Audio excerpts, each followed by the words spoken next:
Lonza, the world leader in primary cell culture, proudly introduces the primary cell culture instructional video, highlighting the basic methods and techniques vital to successful cell culturing in the laboratory.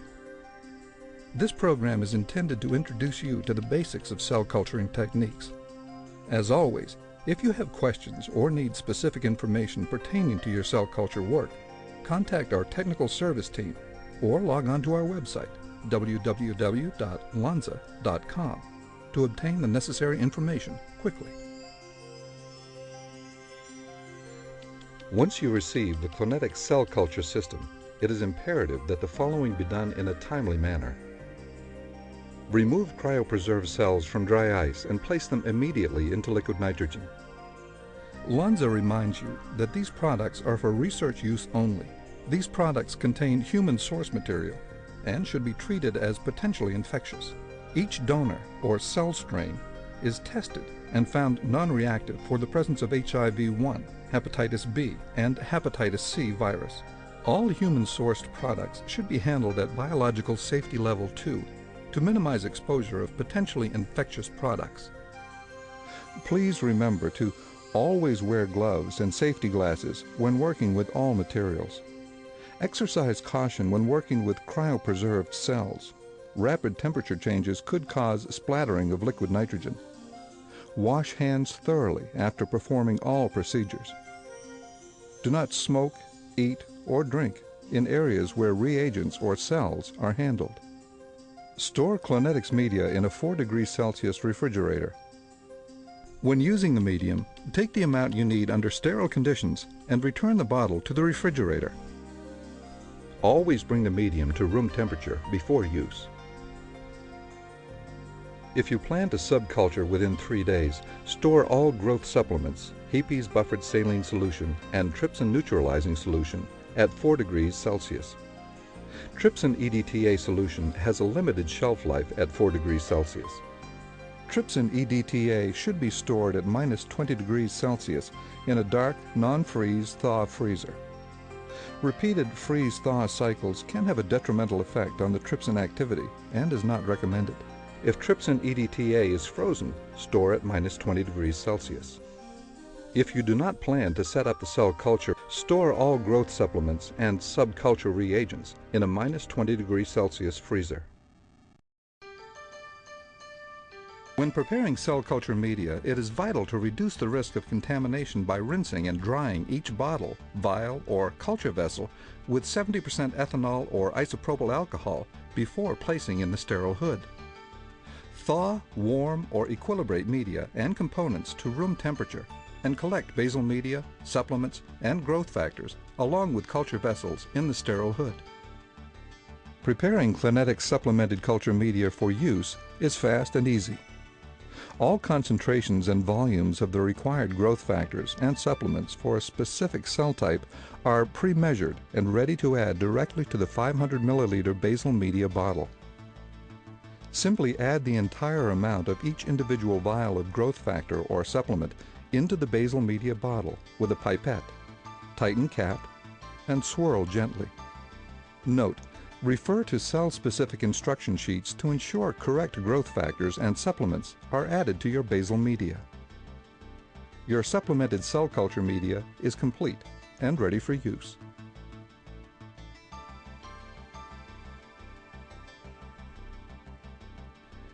If more than one cryovial is to be thawed, thaw one cryovial at a time and keep other cryovials in liquid nitrogen until ready for use.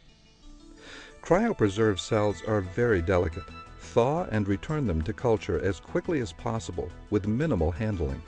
Centrifugation should not be performed to remove cells from the cryoprotectant cocktail. This action is more damaging than the effects of DMSO residue in the culture.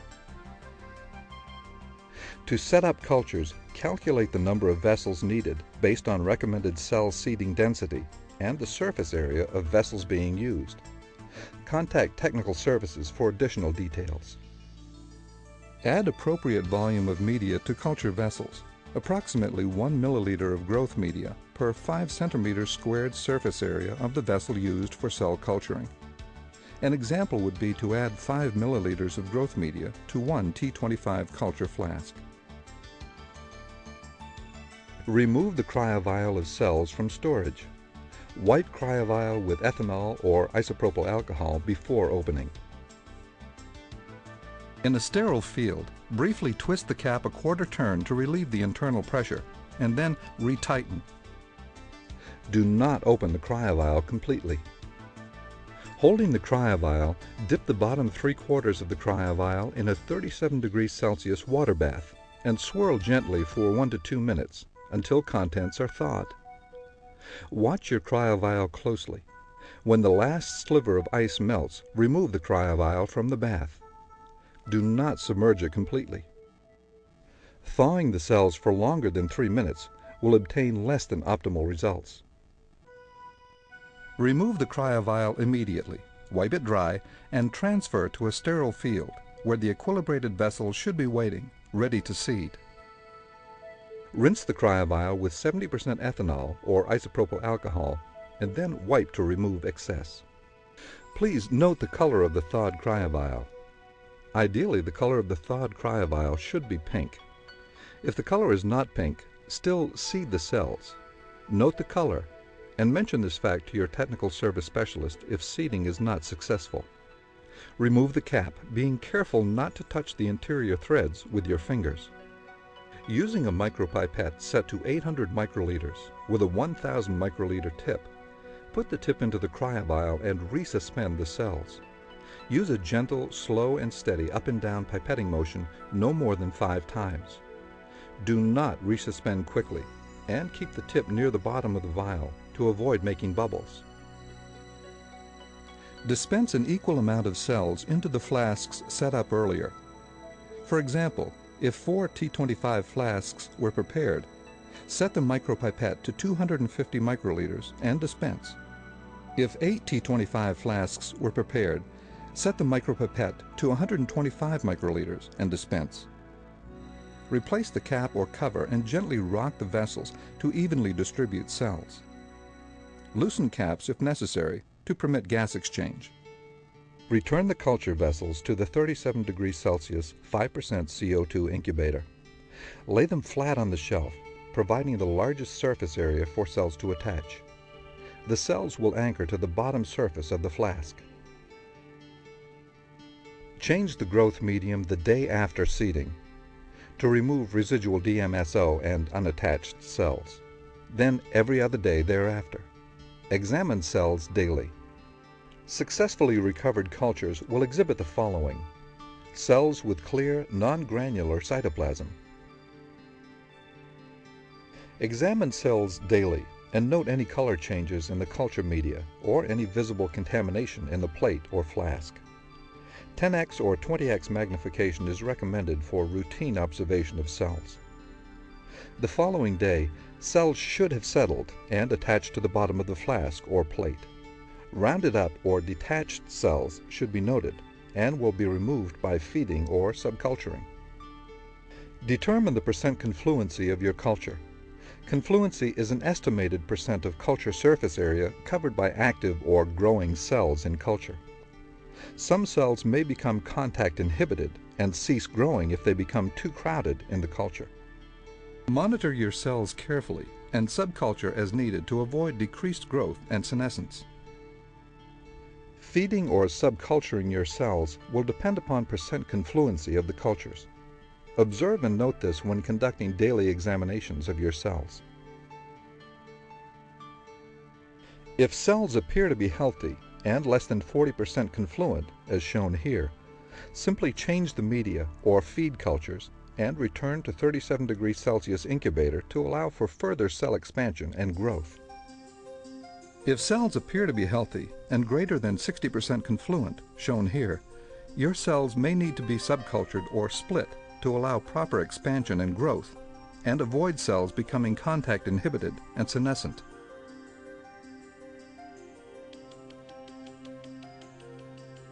Aspirate the medium from one culture vessel.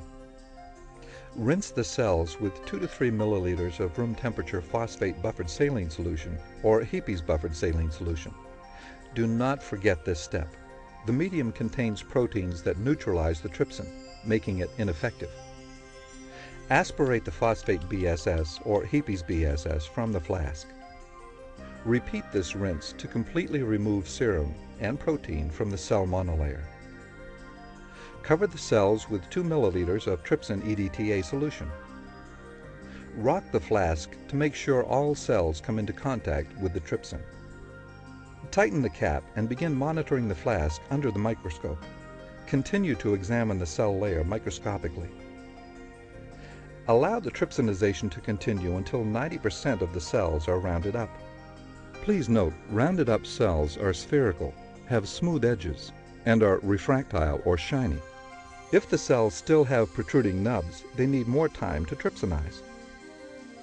This entire process takes about 5 to 6 minutes. The volume of trypsin and length of time to trypsinize your cells may vary. Consult the cell-specific technical sheet for additional details. If only a few cells detach, more trypsinization is required. Wait 30 seconds and wrap again. If cells still do not detach, wait and wrap every 30 seconds thereafter. Please note, do not try to get all cells to detach by wrapping them severely. This action may damage the cells. After cells are released, neutralize the trypsin in the flask with 4 milliliters of room temperature TNS. Please note, if the majority of cells do not detach within 6 minutes, the trypsin is either not warm enough or not active enough to release the cells. Harvest the culture vessel as described above, and either retrypsinize with fresh, warm trypsin EDTA, or rinse with trypsin neutralizing solution and then add fresh, warm growth medium to the culture vessel and return to an incubator until fresh trypsinization reagents are available. Quickly transfer the detached cells to a sterile 50 milliliter centrifuge tube.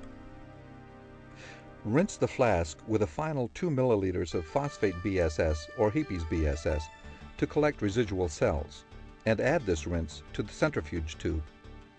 Examine the harvested flask under the microscope to make sure the harvest was successful by looking at the number of cells left behind. This should be less than 5%. Centrifuge the harvested cells at 220 G for 5 minutes to pellet the cells.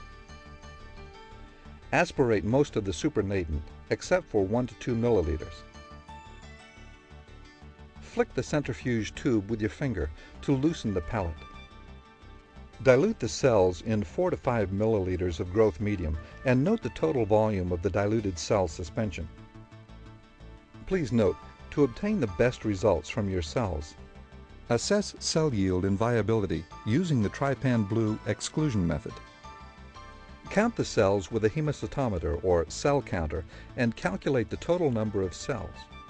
Make a note of your cell yield for later use. To begin cell counting, prepare a hemocytometer for use. Carefully clean all surfaces of the hemocytometer and cover slip. Take care to ensure that all surfaces are completely dry using non-linting tissue. Center the cover slip on the hemocytometer. Pipette approximately 9 microliters. This volume may vary. Trypan Blue is a dye that enables easy identification of dead cells. Dead cells take up the dye and appear blue with uneven cell membranes. By contrast, living cells repel the dye and appear refractile and colorless. 100 times magnification is recommended to evaluate cells stained with Trypan Blue. Carefully clean all surfaces of the hemocytometer and cover slip. To begin the procedure, stain the cells. Transfer 50 microliters of 0.4% Trypan Blue into a clean tube. Add 50 microliters of the prepared cell suspension into the tube containing the stain. Mix the solution thoroughly but gently. Take care to avoid making excessive bubbles. Allow the mixture to sit for 1 minute after mixing. Please note, do not let the cells sit in the dye for more than 5 minutes. Pipette approximately 9 microliters of mixture into both sides of the hemocytometer. This volume may vary with brand of hemocytometer, to allow for a more accurate assessment of cell viability. Use a clean pipette tip. Be sure that the suspension is mixed thoroughly but gently before drying the samples.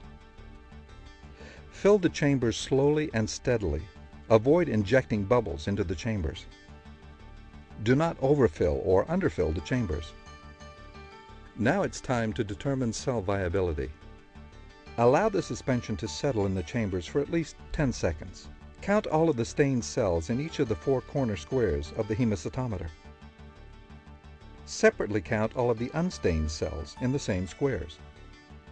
Ideally, the total cell count, both stained and unstained, should be in the range of 250 to 350 cells. If this total is less than 100, remix cell suspension and recount. If this total is greater than 400 cells, dilute the cell suspension and recount.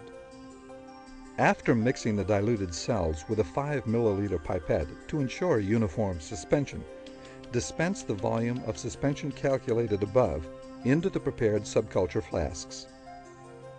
After dispensing the cells, gently rock the flask to promote even distribution. If not using vented caps, loosen the caps of the flasks. Place the new culture vessels into a 37 degrees Celsius humidified incubator with 5% CO2.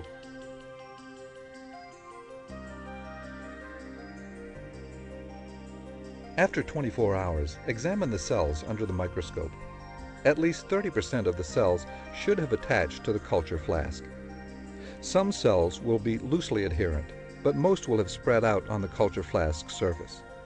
At this stage, most cells will be single or in small colonies. Change the culture medium to remove residual trypsin and non-attached cells. Incubate for an additional 24 hours and re-examine the culture. At this stage, the vessel should have several mitotic figures indicating that the cells have resumed active growth. If few mitotic figures are observed, contact technical service for assistance.